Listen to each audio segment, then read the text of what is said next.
The alarms were already screaming when Commander Yara Vasquez pulled herself through the emergency hatch. Not the slow, cycling kind that gave you time to think. The rapid kind. The kind the system only triggered when it had decided on your behalf that thinking was no longer useful. 83,000 people lived on Kepler Station. Yara had been on board for 6 days, delivering a routine supply manifest from Earth. She was supposed to leave the next morning. She was supposed to eat breakfast with a logistics officer named Claire Donovan and then board her shuttle home. She had been looking forward to the coffee. Claire made very good coffee. The first impact hit before Yara reached the observation deck. It was not an explosion she heard. It was a sound she had never been trained to name, something between a groan and a silence, the way a building sounds when it decides to stop being a building. The walls around her shifted. The floor tilted 2 degrees to the left. Lights went amber, then red, then off, then the emergency strips along the floor blinked on and everything turned the color of old blood. Yara ran. She was a commander in the Earth Space Force, 12 years of service, 4 deep space deployments. She had trained for hull breaches, for fire, for decompression, for enemy contact. None of those trainings had prepared her for the absence of enemy contact. For the fact that whatever was doing this to Kepler Station had not bothered to send a warning. No declaration. No demand. No frequency opened and no voice speaking, not even a hostile one. Just the sound of a structure 40 kilometers long beginning to come apart. She found the nearest emergency pod bay. It was already half full. Lieutenant Dean Harrow was there, a young communications officer with a cut above his eye that had not stopped bleeding. He was helping an older woman into a harness. Yara grabbed the pod controls, ran a head count. 14 people. The pod held 20. "Where is everyone?" she said. Dean did not answer. His expression did. Yara sealed the pod and launched it. What she saw through the porthole in the next 4 hours was the most precise and terrible thing she had ever witnessed. She had expected fire. Fire, she understood. Fire was chaos, fire was accident, fire was something that could be stopped if you moved fast enough. What she saw instead was order. An enormous, quiet, methodical order. The Veth vessels had come from the direction of the outer belt. 6 of them, each one longer than Kepler Station itself, shaped like nothing she had a word for. They moved with the kind of patience that does not need to hurry because it has already decided how things will end. They did not fire weapons. They extended structures, arms or appendages or instruments, she could not tell which, and they began to take Kepler Station apart. Piece by piece. Section by section. The solar collection arrays went first. Then the outer habitat rings. Then the central spine. Yara watched the residential quarter where 60,000 civilians lived, where children had been asleep in beds that same morning, reduced to raw components and pulled into the Veth vessels like supplies being loaded into a cargo hold. They were not attacking. They were harvesting. That was the word that kept arriving in Yara's mind and she kept pushing it away and it kept coming back. Harvesting. The Veth had looked at Kepler Station and had seen not a home, not a community, not 83,000 people with names and histories and plans for the following morning. They had seen material. They had seen a useful concentration of processed metals and constructed polymers and biological matter, and they had come to collect it. Yara watched for 4 hours because she could not stop watching. Dean Harrow sat beside her and did not speak. The older woman that Dean had helped into the harness was named Grace. She said her name once and then went quiet. A boy of about 9 named Callum had somehow ended up in the pod, separated from whoever had brought him to the station, and he sat with his knees up to his chest and his eyes very wide, and Yara kept one hand on his shoulder the whole time because she did not know what else to do. By the 3rd hour, Kepler Station was half gone. By the 4th hour, there was nothing left to identify it by. The Veth vessels gathered what they had taken and moved away from the area without ceremony, without pause, without any signal that what they had done was different in any way from routine cargo collection. They simply left, in the direction they had come from, and the space where Kepler Station had been for 30 years was empty and quiet and cold. Yara filed the emergency beacon. She recorded her initial report in a voice she did not recognize as her own. Calm. Clipped. Military. 12 years of training sitting on top of something that had not yet found its shape. She said, the Kepler 442 deep space habitat has been destroyed. The attacking force has been identified as Veth collective vessels. There were no survivors observed beyond the 14 individuals aboard Rescue Pod 7 Alpha. Total population of Kepler station at the time of the incident was 83,412. No warning was given. No communication of any kind was received from the attacking force before, during, or after the engagement. She paused the recording. She looked out the porthole at the empty space where 83,000 people used to live. She pressed record again. She said, there is one additional thing I need to include. This is not a military assessment. This is a personal observation, and I am including it because I believe it is relevant to whatever decisions are made next. I have served in the Earth Space Force for 12 years. I believe in the values of that service. I believe that patience was wisdom. I believe that restraint was a form of strength. I believe that mercy was our greatest quality. She stopped. Let the silence sit. She said, I do not believe that anymore. Callum had fallen asleep against her arm. His breathing was even and slow, the way children can sleep even when everything around them has fallen apart, because they still trust that an adult is managing things. Yara looked at him for a long time.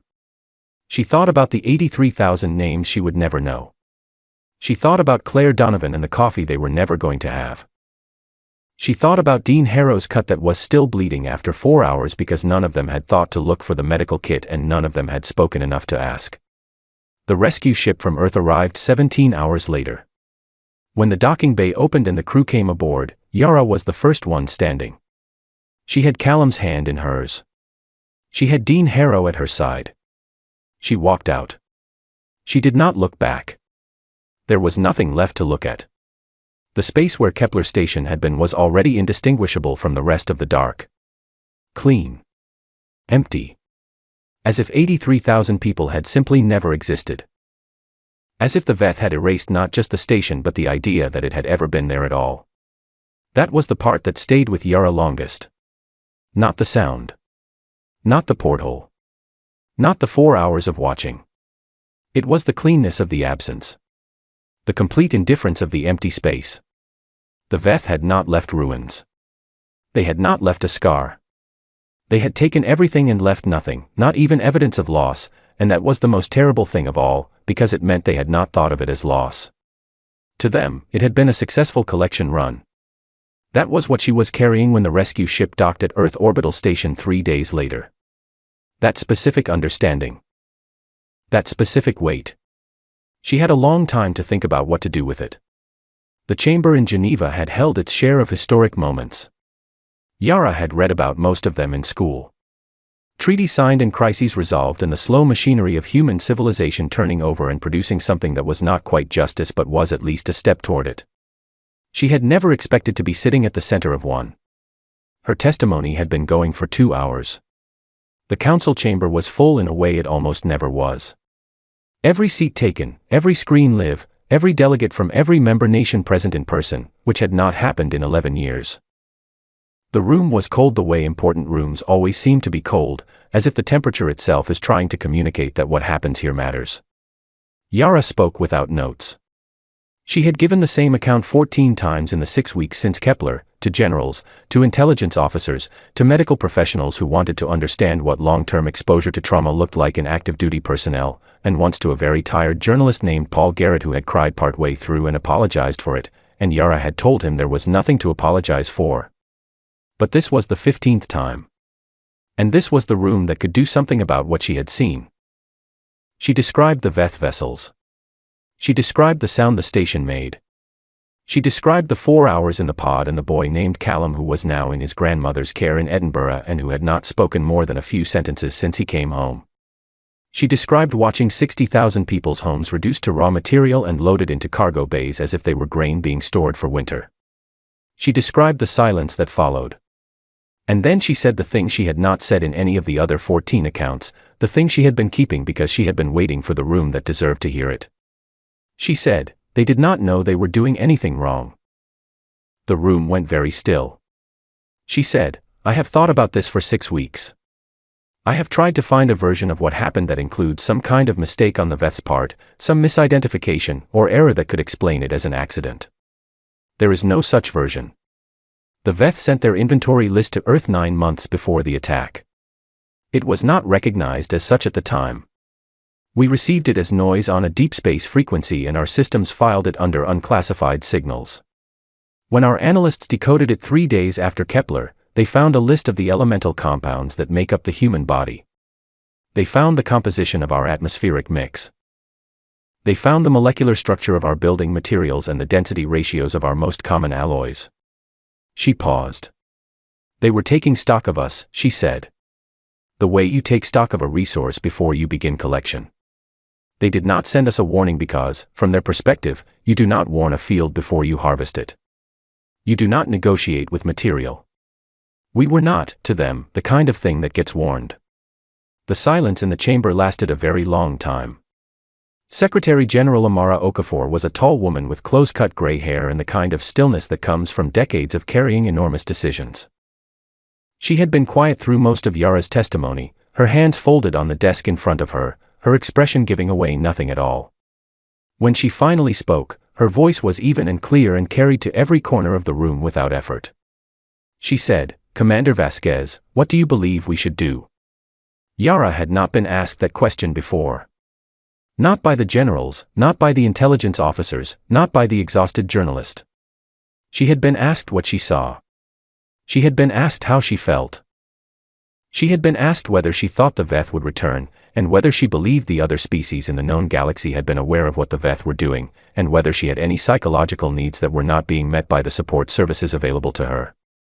No one had asked what she thought should happen next. She thought about Callum. She thought about Claire Donovan. She thought about the sound the station made in its final hours. She thought about the clean, empty space that remained when the Veth were done. She said, "I think we have been very patient for a very long time. And I think that patience has been read by others as something it was not." Amara Okafor nodded once. She looked down at her desk for a moment. When she looked up again, something had shifted in her expression. Something that had been held back had been quietly let go. She said to the room, "We are done." 2 words. Not a speech, not a long declaration, just 2 words in a quiet voice in a cold room. But every delegate heard them. Every screen carried them live to every nation on Earth.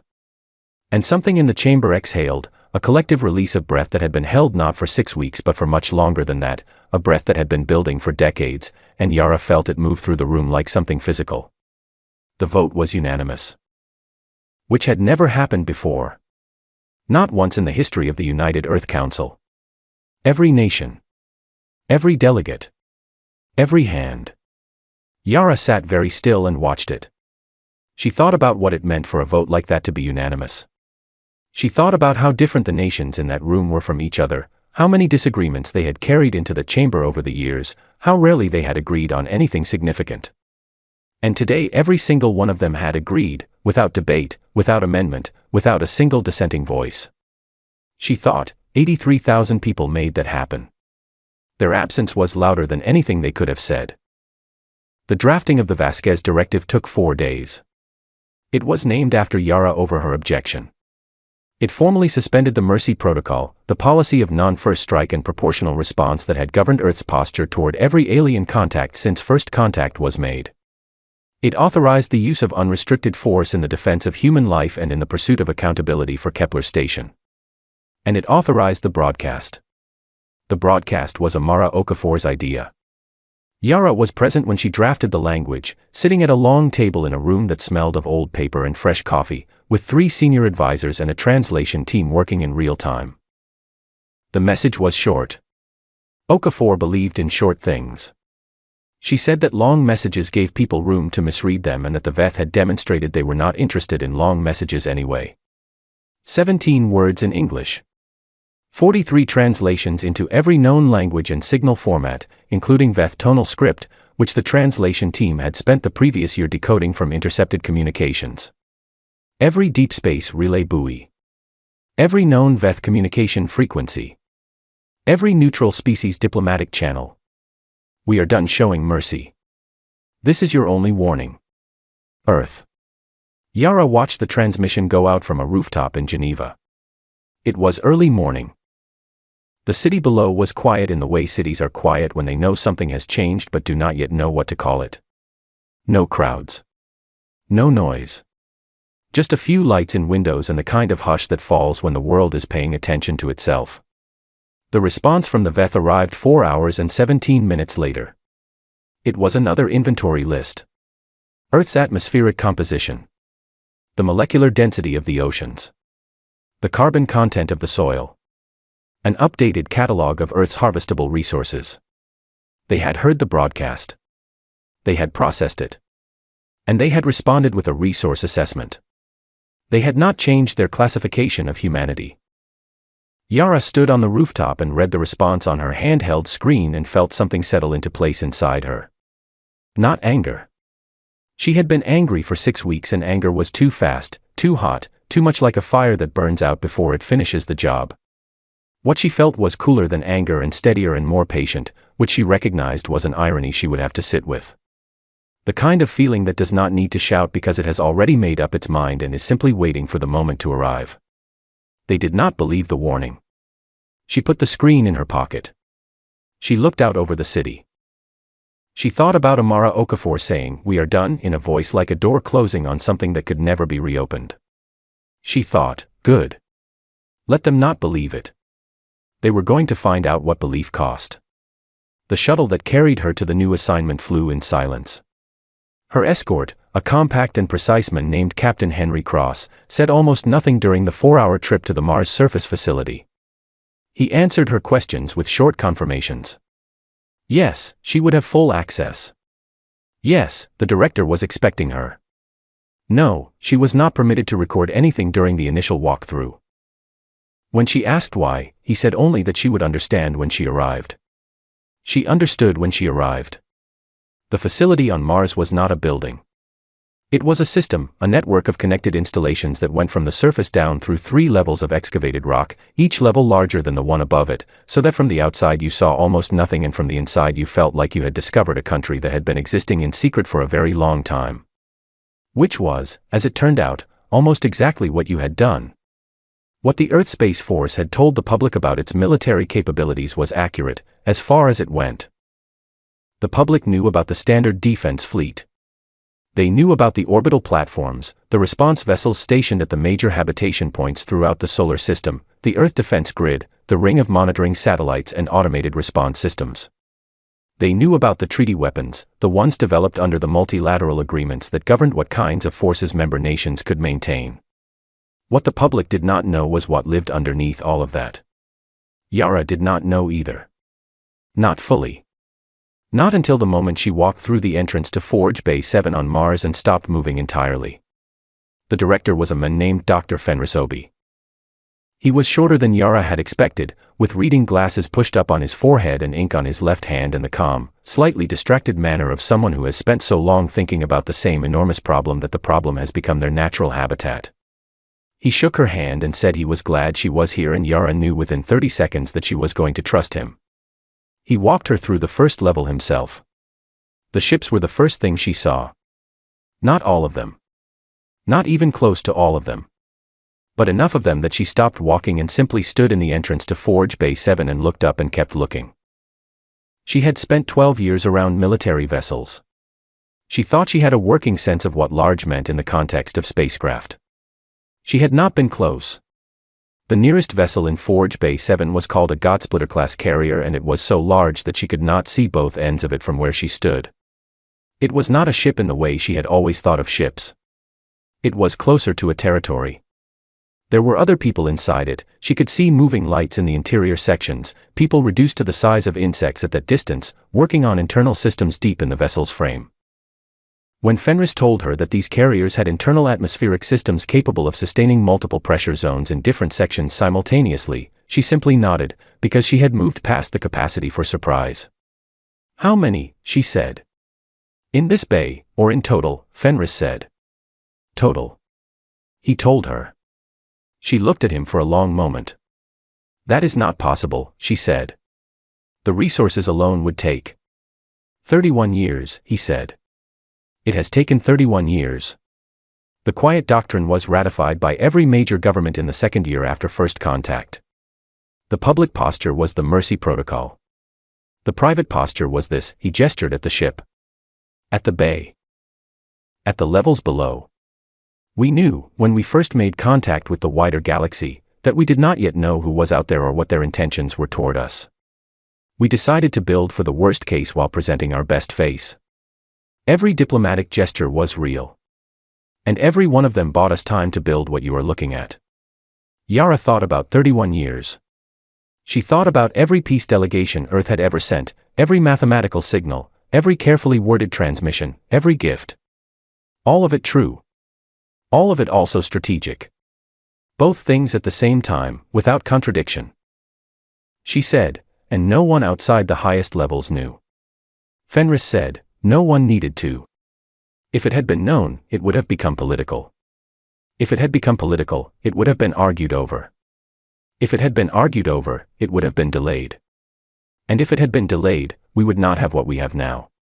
He took her through the second level, where she saw the rail accelerators. Tungsten core projectile systems built into the bedrock of the Martian surface, capable of launching at velocities she had to read on the display twice before she trusted the number. She saw the adaptive combat intelligence systems, self-evolving battle programs that had been running tactical simulations against Veth engagement patterns for 18 years, building a library of response options that grew more refined every single day. A quiet man named Lieutenant Cole Pratt walked her through the simulation arrays. He had been running the Veth tactical models for 4 years, and he spoke about them with the familiarity of someone who had spent more time thinking about an opponent than about almost anyone in his own life. He said the Veth had approximately 200 primary tactical formations and that the AI systems had developed effective counters to all of them. He said it without pride, the way a mechanic might describe a repair they had been making for a very long time. Yara asked how confident he was in the models. He said, confident enough that we built the fleet around them. Then Fenris took her to the third level and showed her the stillness engine. It was not dramatic to look at. It was a series of connected generator arrays, each one about the size of a large shipping container, arranged in a ring around a central control platform. It looked more like a power installation than a weapon, which was essentially what it was. It generates a suppression field, Fenris said, targeted at the frequency signature of Veth faster-than-light navigation systems. Within the field, Veth FTL capability degrades to 0. Their ships can still move, but only at sublight speeds. They cannot exit the field faster than a sublight vessel can pursue. Yara looked at the arrays for a long moment. How large can the field be, she said. At full deployment, Fenris said, it can cover an entire star system. Yara absorbed that. So they cannot run, she said. They cannot run, Fenris confirmed. She stood in the third level of the facility and thought about 6 Veth vessels moving through space with the unhurried patience of something that had never had a reason to hurry. She thought about the way they had taken Kepler Station apart with the calm efficiency of beings who had never encountered anything that could make them move faster than they wanted to. She thought, they are about to encounter something. The fleet launched 42 days later. 14,000 vessels, assembled from the combined resources of every nation on Earth, from the hidden forge bays of Mars and the shipyards along the lunar surface and the deep space construction platforms that had been running in secret for 2 decades. Ships named carefully. Ships crewed by people who had all seen the same broadcast go out and had all felt the same thing settle into place inside them. The flagship was named the SV Kepler Station. When Yara was assigned to the bridge, she asked the naming committee why they had chosen it. One of them, an older woman named Captain Ruth Alderton, looked at her and said, so that every Veth vessel that sees it coming knows exactly why it is here. Yara stood on the bridge as the fleet formed up around them and felt the scale of it the way you feel the ocean, not as a single wave but as a mass that has been building for a very long time and has now found both its direction and its shore. She looked at the tactical display, at 14,000 friendly signatures arranged in perfect formation, and thought about every person who had worked in secret for 31 years to make this moment possible. She thought, they did not know who would need it. She thought, they built it anyway. That was the thing about humans, she decided. The thing that the Veth had not understood when they looked at Kepler Station and saw only material. Humans build for the people who come after them. They build things they may never use themselves. They sacrifice the present for a future they can only imagine, for people they will never meet, because they believe in the value of those people, those strangers, those hypothetical lives that have not yet been lived. That was not weakness. She faced forward. She was ready. The Veth had 17 worlds. Yara knew this not from open intelligence but from 31 years of quiet observation that had been running parallel to the construction program. The Earth Space Force had been watching the Veth for 3 decades, building a picture piece by piece from every intercepted communication, every passive scan, every second-hand account from neutral species who had encountered the Veth and survived. 17 worlds. 600 years of unbroken expansion across 12 star systems. A civilization that had encountered dozens of other species and had classified every single one of them as presapient or harvestable by the time they were done looking. They had never lost. Not once. Not even close. That was what Yara kept thinking about during the journey to Veth Prime, sitting at her station on the bridge of the F. Kepler station, watching the stars on the forward display become slightly brighter as the fleet moved deeper into a region of space that no human vessel had ever entered with anything other than concealment. Not the size of the Veth fleet. Not the strength of their weapons. What she kept returning to was the psychological dimension of it, the fact that the Veth had been the most powerful force in their region of the galaxy for 6 centuries. They had developed their tactics against species that did not understand what was happening to them until it was over. They had never once had to prepare for an enemy who had been preparing specifically for them. That gap in their experience was the human fleet's greatest advantage, and it had nothing to do with ships or weapons or engines. It was simply the fact that when you have never lost, you do not know how to lose. You do not know how to adapt when the scenario stops matching your models. You do not know how to be afraid. Captain Leon Ward was a tall, quiet man from New Zealand who had commanded various vessels for 19 years and who ran the bridge of the F. Kepler station with the calm precision of someone who had stopped being nervous about large things sometime in his early 30s and had never found a reason to start again. Yara liked him. She liked the way he gave orders, clear and specific, no wasted words, and the way he listened to his officers, actually listened, not the kind of listening that is just waiting for your turn to speak. They dropped out of FTL at the edge of the Veth home system at 0400 hours ship time. The sensors resolved the system in seconds. It was large. The Veth home world orbited a star that was slightly larger and brighter than Earth's sun, and around it the system was dense with the infrastructure of a civilization that had been building for 6 centuries. Habitation rings, construction platforms, traffic in all directions, the casual confident activity of a power that does not think about what might come for it because nothing ever has. 14,000 ships arrived. The Veth traffic patterns changed immediately. Yara watched the sensor display as the comfortable routine of the home system registered the intrusion and began to react. Vessels changing course. Signals going out. The beginning of a formation response. 60 seconds after arrival, the stillness engines activated. Yara watched the Veth navigation signatures on the tactical display. There were hundreds of them, the routine FTL traffic of a well-connected civilization, winking in and out across the system. And then, over the course of about 90 seconds, they stopped. One by one the FTL signatures dropped away until the entire system showed nothing but sublight movement. Vessels that had been capable of leaving at will suddenly limited to the speed of engines that could not carry them outside the field before a pursuing ship caught up. The Veth were grounded in their own home system. Leon Ward looked at the tactical display for a moment. "They know we're here," he said. It was not a question. The Veth response came 11 minutes after the stillness engines activated. Their fleet formed up from the inner system and moved outward toward the human position, and it was as large and as fast and as organized as the assessments had said it would be. Yara watched it come and felt the weight of it in her chest, the recognition that this was real and happening and there was no version of the next several hours that was going to be clean or easy or without cost. She ran the numbers in her head. She knew the numbers.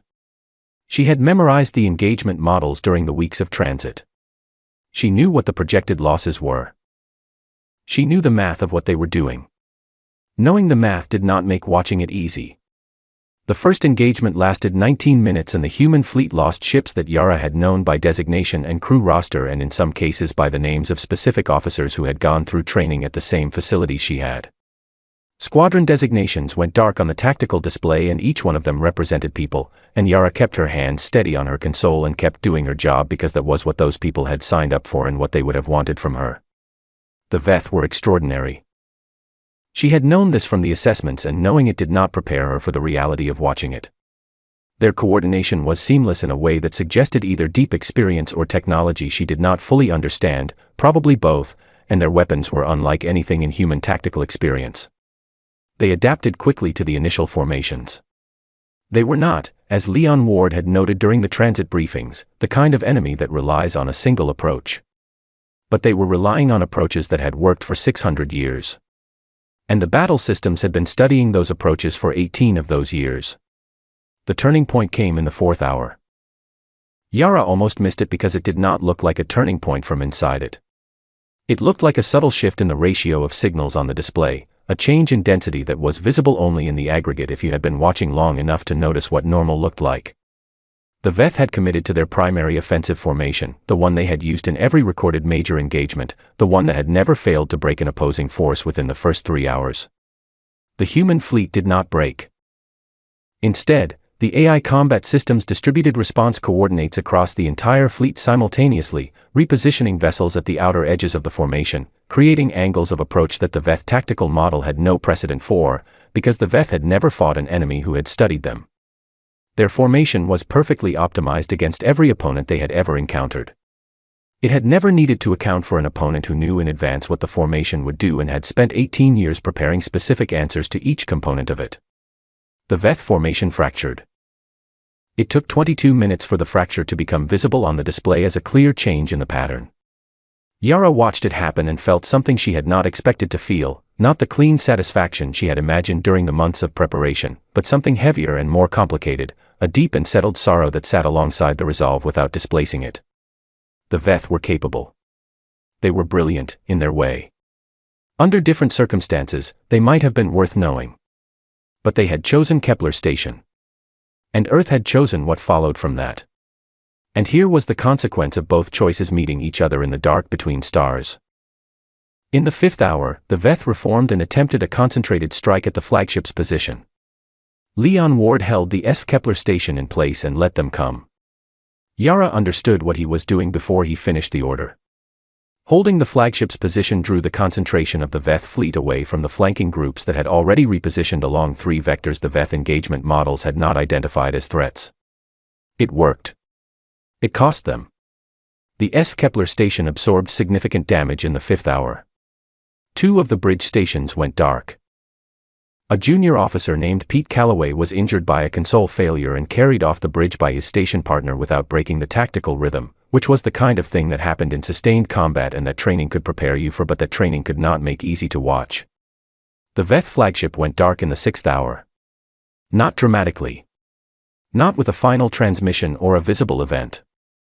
It simply stopped registering on the tactical display, the way a light goes out when the power is cut, and then the space where it had been was empty on the screen, and around it the remaining Veth vessels were slowing, their formations losing coherence, the pattern of their movement changing from something organized to something that was searching for an answer and not finding one. Yara's communications console activated. Veth signal. Human-readable frequency. Intentional. The translation system took 4 seconds. One word came through. Wait. Yara stared at the screen. She thought about 83,000 names. She thought about Callum with his knees drawn up and his eyes too wide. She thought about Claire Donovan, who made very good coffee, and who had been listed as missing in the first casualty report and confirmed as lost in the third. She thought about the inventory list the Veth had sent in response to the broadcast, the updated catalog of Earth's harvestable resources, the absolute certainty in that response that nothing humanity said was worth changing their assessment. She looked at Leon Ward. He was already looking at her. He turned to the communications officer at the forward console. His voice was level. Relay to the Veth that all engagement is paused, pending their full withdrawal to home positions and the opening of formal diplomatic contact through the neutral species channels. A pause. Record the timestamp, he said. Yara sat with the word on her screen for a long time after that. Wait. 600 years of unbroken expansion and 17 worlds and the unshakable certainty that they were the most significant thing in the galaxy, and the word they had sent was wait. She thought of 83,000 people who had needed exactly that word and had not received it. She looked away from the screen. She went back to work. There was still a great deal of it left to do. 3 months after the battle, Yara sat in a portable diplomatic station on the surface of Veth Prime and watched a double sunset paint the sky in colors she did not have names for. Amber and something deeper than amber, a shade that was almost copper, almost bronze, layered over a sky that was darker blue than any Earth sky she had seen, a blue so deep it was nearly black at the edges. The 2 suns descended toward the horizon in sequence, the smaller one faster, so that there was a long moment when both of them hung at the same height and the world was lit from 2 directions at once, and her shadow split and went in opposite directions, and the planes outside the station window turned gold. She had a recorder in her lap. She had been trying to write her final log entry for 4 days. Every time she sat down to begin it, she would get a few sentences in and then stop, because the few sentences were accurate but not enough, and she was not willing to leave an incomplete record of the most complicated thing she had ever been asked to understand. The war was over. That was what people said, and it was true as far as it went. The Veth had withdrawn their fleet. They had opened diplomatic channels through the neutral species relay network. They had sent a delegation to the surface of their own home world to meet with the human team, which was the kind of event that required more than 3 words to describe but which everyone was still compressing into 3 words because 3 words were easier to carry. Yara had been in the first meeting. The Veth Elder was nothing like what she had imagined, which she supposed was the point of imagination, that it usually gets the most important things wrong in ways that turn out to contain the most important lessons. The Elder was very tall and moved with a deliberateness that felt less like caution than like age, like something that had lived long enough that each action was preceded by the full weight of its consequences. It communicated through a layered tonal system that the translation team had been working on for 18 months and could now manage with about 90% confidence. It did not apologize for Kepler Station. Yara had prepared herself for that, over the weeks leading up to the meeting. Dr. Helen Ford, the diplomatic team's lead officer, a calm and clear-eyed woman who had spent her career working with non-human contact situations, had told Yara that apology was not a concept that translated cleanly into Veth communication. Not because the Veth lacked the capacity for recognizing harm but because their framework for accountability was organized around categories rather than acts. A category had operated. The category could be revised. The revision was the acknowledgement. There would be no statement of regret in the human sense of the word. Yara had sat with that information for several days before deciding she could accept it. She was not sure accept was the right word. She was not sure what the right word was. She was sure that she was capable of sitting in the same room as the Elder and continuing the work, which was what mattered. The Elder spoke first. The translation came through in pieces, the way complex tonal languages always translated, not linearly but in clusters of meaning that the software assembled into approximate English as best it could. What came through was approximately this: we had placed your species in a category that did not correspond to what you are. We applied criteria we have used for 600 years. Those criteria were not sufficient to classify you. We are revising the criteria. It was not an apology. It was the closest the Veth could offer. Yara asked, through the translation interface, what had caused the revision. She had been told by the diplomatic team that asking questions was acceptable, that the Veth responded well to direct inquiry, and that it was considered more respectful in Veth communication to ask plainly than to approach something indirectly. The Elder was quiet. Helen Ford leaned close to Yara and said softly that the pause was not hesitation. In Veth communication, extended silence before a significant statement was a form of emphasis. It meant that what followed had been considered carefully and was being offered as such. Then the Elder said, "You named your warship after your dead." Yara did not speak. "We have encountered many species," the Elder said. "Some fought us. Some sought agreement. Some attempted both at different times. None of them, in 600 years, named their primary weapon after those they were avenging. We did not understand what that meant when our observation systems first identified it. It required considerable analysis. The conclusion our councils reached was that only a species which genuinely grieves its losses would make such a choice. And only a species which is genuinely sapient grieves." Yara sat very still.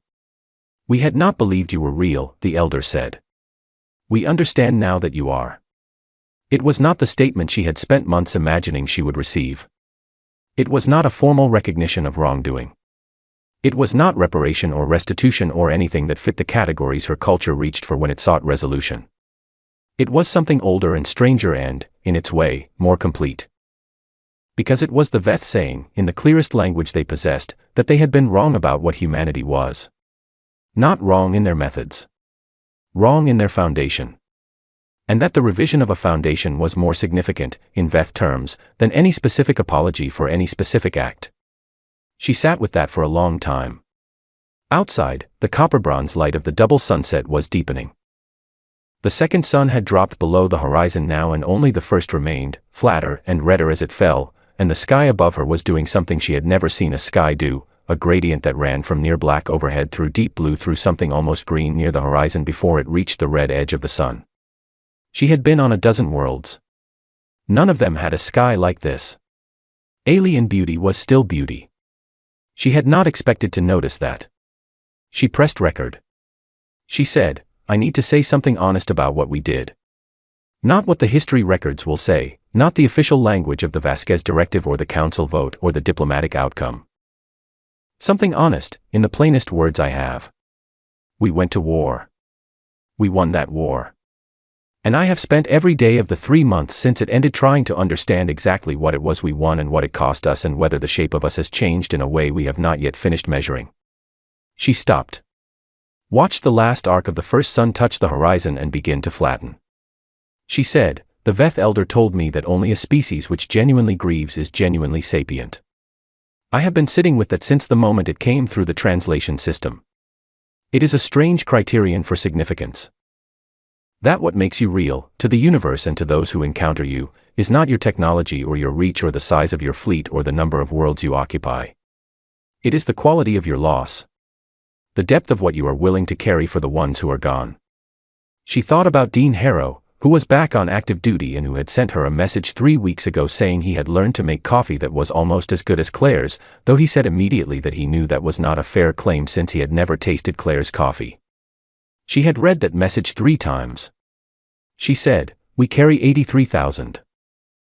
We will carry them for as long as we exist as a species. They are not a number to us. They are not a data point in a strategic assessment or a justification we reach for when we need to explain our choices. They are people. 83,000 individual people who had names and plans and cups of coffee they were looking forward to and children they were raising and work they cared about and futures they were building, and all of that was ended. Not in a war, not in a conflict, not in a moment where both sides understood what was at stake. It was ended by beings who did not know those people were real. That is the weight we carry. That weight does not decrease. It does not become easier to hold over time. You simply become more accustomed to holding it, and you find ways to carry it that do not stop you from also carrying everything else, and you make sure that what you carry forward includes the memory of what was taken, so that the taking is never forgotten and the people are never reduced to the event that ended them." She paused. She said, "People are going to ask me what we are now. What kind of civilization broadcasts a message saying we are done showing mercy and then assembles the largest military fleet in human history and goes to the home system of a species that harvested 83,000 of its people? They are going to want a category. A simple answer that fits inside a sentence and can be repeated and shared and filed under something manageable. I do not have a simple answer. I have a true one." She said, "We are the kind of people who will build for 31 years in secret and never stop believing in diplomacy while we do it. We are the kind of people who send mathematical signals and gifts and careful transmissions and mean every word of them, and who simultaneously never stop preparing for the possibility that the receiving party will not respond in kind. We are the kind of people who name our weapons after our dead, not because we want to frighten anyone, but because the names are the truth of why we came, and we do not want to forget it for even a moment, not during the planning and not during the journey and not in the moment of the engagement itself. We are the kind of people who grieve. And we are the kind of people who, when the grieving has settled into something solid and clear and permanent, get up from the floor, and remember what we built, and go." The last arc of the sun dipped below the horizon. The sky went dark in stages, layer by layer, the alien colors fading from bronze through deep blue to the kind of black that belongs only to clear nights far from any city, full of stars that had different names here or no names at all, systems she had never visited and species she had never encountered and histories longer than anything she could hold in her mind. Earth was out there somewhere. She knew the direction. She could not see it from this surface. She said, "I have been asked by several people in the past 3 months whether I think we made the right choice. Whether the broadcast was the right thing to say. Whether the fleet was the right answer. Whether going to Veth Prime was right. Whether what we did there was right. I do not know how to answer that the way they want me to answer it. They want yes or no, they want the kind of certainty that lets you sleep without examining yourself too closely. I understand that need. I have felt it too. What I can say is this. The Veth classified us as non-sapient because we were patient. Because we extended goodwill without demanding it be returned. Because we reached toward them with open hands. They looked at all of that and saw something that did not fight back, and from that they concluded we were not real. Not in the way that mattered. Not in the way that required them to treat us as something other than a resource. The broadcast changed that. Not the battle. Not the fleet. Not the stillness engines or the rail accelerators or the 18 years of combat simulations. The broadcast. 17 words that said, "We see what you are doing. We see that you do not believe we are real. And we are telling you now, in the plainest terms we have, that you are wrong." And when they did not believe the broadcast, the fleet made it legible. She said, "Mercy was the word we used." And I think we meant it. I think every diplomatic gesture Earth ever made was genuine.